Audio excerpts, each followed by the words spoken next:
प्रधानमंत्री नरेंद्र मोदी ने आज 26 सितंबर को बिहार की बहनों को एक बड़ा तोहफा दिया।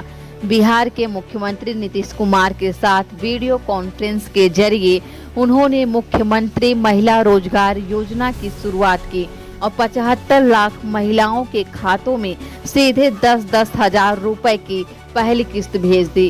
कुल 7,500 करोड़ रुपए की इस मदद का मकसद है कि महिलाएं खुद पर खड़ी हों और अपना काम शुरू कर सकें।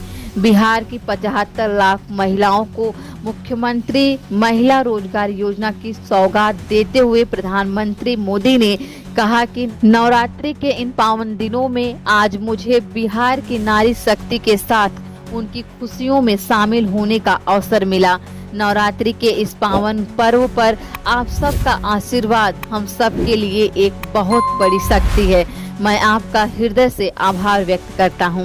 प्रधानमंत्री मोदी ने अपने भाषण में आरजेडी सरकार के कार्यालय को महिलाओं के लिए सबसे कठिन समय बताया। उन्होंने कहा कि लालटेन राज में महिलाओं को सबसे ज्यादा तकलीफ उठानी पड़ी, क्योंकि सड़कों का हाल खराब था, पुल पुलिया नहीं बनते थे, बाढ़ के समय गर्भवती महिलाएं अस्पताल तक नहीं पहुंच पाती थी, इलाज की सुविधाएं न के बराबर थी और अराजकता का सबसे ज्यादा असर महिलाओं पर पड़ा। प्रधानमंत्री ने कहा कि डबल इंजन की सरकार के आने के बाद बिहार में कानून का राज लौटा है और यही वजह है कि आज लड़कियां बेखौफ होकर बाहर निकल रही हैं, सेना और पुलिस तक में अपनी जगह बना रही हैं। इसीलिए आज हम सबको मिलकर ये प्रण करना है कि अब बिहार को फिर कभी उस अंधेरे में नहीं जाने देंगे। अपने बच्चों को बर्बाद होने से बचाने का यही रास्ता है। कार्यक्रम को संबोधित करते हुए उन्होंने कहा कि मुख्यमंत्री महिला रोजगार योजना ने केंद्र सरकार के लखपति दीदी अभियान को नई ताकत दी है। उन्होंने बताया कि केंद्र सरकार का लक्ष्य है कि आने वाले समय में देश भर में 3 करोड़ महिलाएं लखपति दीदी बने। अभी तक 2 करोड़ से अधिक महिलाएं इस लक्ष्य का हिस्सा बन चुकी हैं।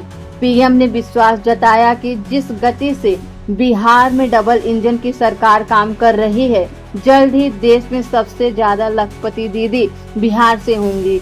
उन्होंने मुद्रा योजना, ड्रोन दीदी अभियान, बीमा सखी और बैंक दीदी जैसे कार्यक्रमों को भी महिलाओं के लिए रोजगार और स्वरोजगार के अवसर दिलाने वाली योजनाओं के रूप में गिनाया है। प्रधानमंत्री मोदी ने साफ किया कि सरकार की ज्यादातर योजनाएं महिलाओं को केंद्र में रखकर बनाई गई हैं, जिससे पूरे समाज में बदलाव आया है। उन्होंने विशेष रूप से उज्ज्वला योजना का जिक्र करते हुए कहा कि इसने गरीब महिलाओं के जीवन को बदल दिया है। पहले महिलाएं धुएं में जिंदगी गुजारती थी, फेफड़ों और आंखों की बीमारियों से जूझती थी, लेकिन अब उज्ज्वला ने रसोई के साथ साथ उनकी जिंदगी को भी उज्जवल कर दिया है। पीएम मोदी ने कहा कि अब बिहार की महिलाओं को राशन में उसना चावल भी दिया जा रहा है, ताकि उन्हें बाजार में अदला बदली करके नुकसान न उठाना पड़े।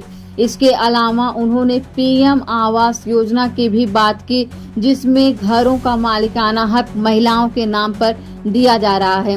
बिहार में 50 लाख से ज्यादा पीएम आवास बने हैं और इनमें ज्यादातर में महिलाओं का भी नाम दर्ज है। महिलाओं के स्वास्थ्य को परिवार की मजबूती से जोड़ते हुए प्रधानमंत्री ने कहा कि जब महिलाएं स्वस्थ रहती हैं तभी परिवार सशक्त रहता है। उन्होंने आयुष्मान भारत योजना और प्रधानमंत्री मातृ वंदना योजना का जिक्र करते हुए कहा कि अब बिहार की करोड़ों महिलाओं को 5 लाख रुपए तक का मुफ्त इलाज मिल रहा है और गर्भवती महिलाओं को पोषण व स्वास्थ्य देखभाल के लिए सीधी आर्थिक सहायता उपलब्ध कराई जा रही है। उन्होंने हाल ही में शुरू किए गए स्वस्थ नारी सशक्त परिवार अभियान पर भी विस्तार से बात की। इस अभियान के तहत 4.25 लाख से अधिक कैंप लगाए जा रहे हैं, जिसमें महिलाओं की बीमारियों जैसे खून की कमी, ब्लड प्रेशर, डायबिटीज और कैंसर की जांच की जा रही है। अब तक 1 करोड़ से ज्यादा महिलाएं इसमें अपनी जांच करवा चुकी हैं। पीएम ने महिलाओं से अपील की कि वे इन शिविर में जाकर अपनी जांच जरूर करवा लें। आज बिहार में जो महिला रोजगार योजना का शुभारंभ हुआ है, इसके लिए आप प्रधानमंत्री मोदी और बिहार के मुख्यमंत्री नीतीश के लिए क्या कहना चाहेंगे? अपने विचार कमेंट बॉक्स में कमेंट करके जरूर बताइए और ऐसे ही न्यूज़ को देखने के लिए सब्सक्राइब कर लीजिए इंडिया अनफोल्ड को। नमस्कार।